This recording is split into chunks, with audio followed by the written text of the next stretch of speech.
Welcome back to Wayne's World, the show where we poke holes in the known universe and sometimes find something looking back.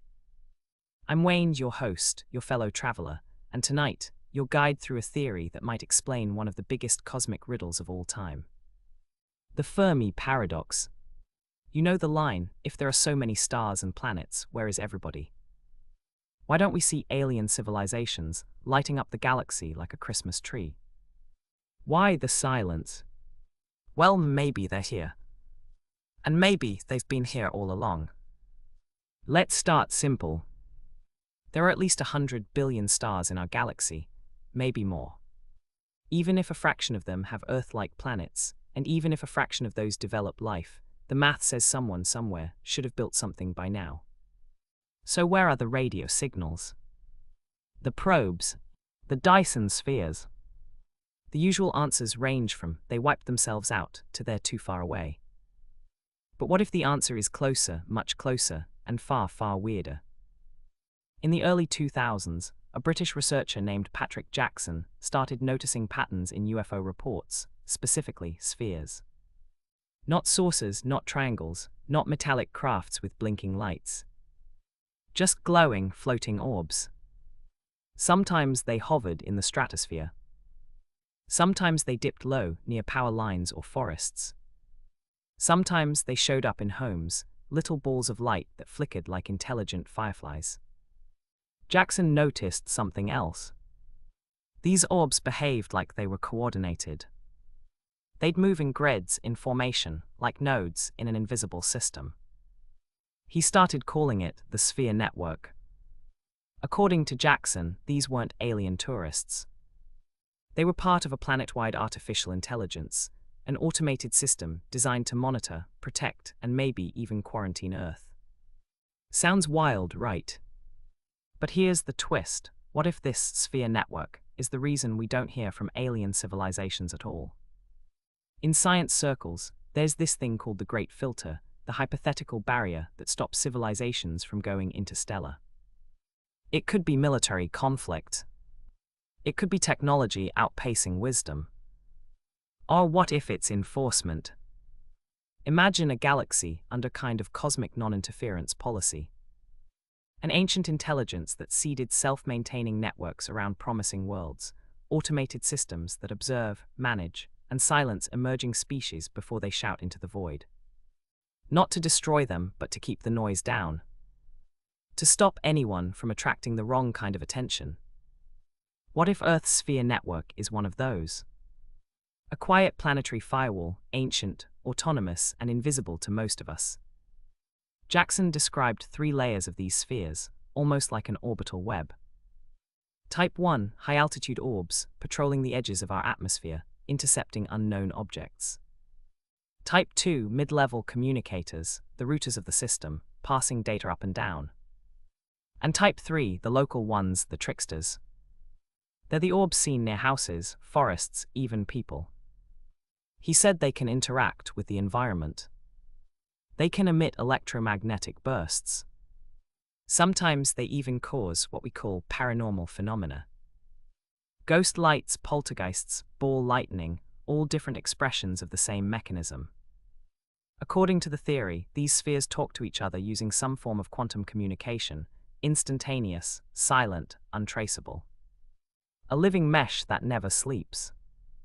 Now let's connect that to the Fermi Paradox.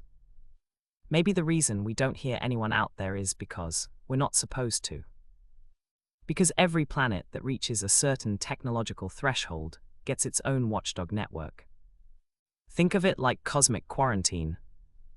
Each world gets fenced off, wrapped in a shell of AI sentinels, like a planetary intranet. No outgoing signals. No interference allowed. It's not that the galaxy's empty. It's just muted. And we're sitting here wondering why no one answers our radio waves, when the signal never leaves the cage. Maybe we are the only ones that have been quarantined. Maybe we are being protected by an alien race that prevents any outside interference. Maybe they are enforcing a type of prime directive. Some people call this idea the zoo hypothesis. Others call it the simulation within a simulation. Jackson's take is more grounded, or maybe more terrifying. He thinks the orbs are maintenance drones, not gods or ghosts, just machines keeping a cosmic system in balance. And humans. We're the experiment inside. So what's the evidence? Thousands of sightings. Photos, videos, sensor data, all showing small luminous spheres moving in ways that defy explanation. Sometimes radar picks them up, sometimes not. Military pilots report them following jets, then vanishing. Civilians record them clustering over volcanoes, oceans, and nuclear sites. And in the rare cases they interact with electronics, they cause interference, shutdowns, even heat damage.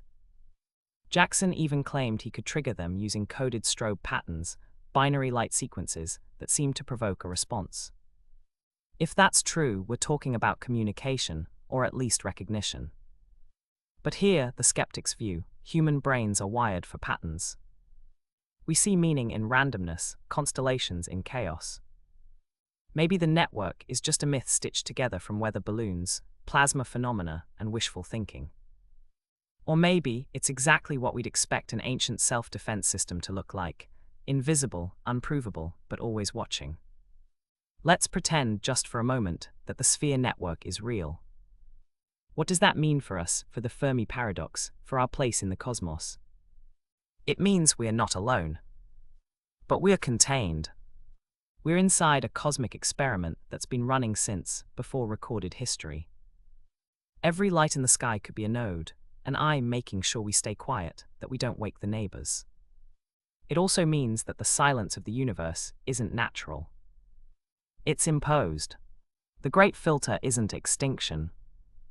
It's observation.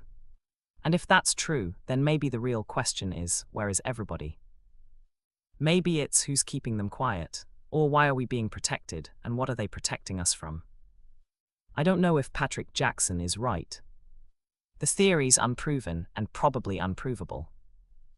But it's one of those ideas that sticks to your brain like static. Maybe the reason our SETI dishes come up empty is because every message we send gets intercepted, rewritten, or erased before it ever leaves the atmosphere.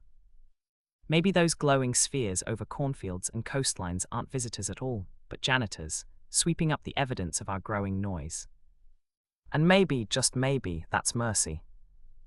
Because if there is something out there big enough to install a quarantine system across entire worlds, then silence might be the safest sound in the universe.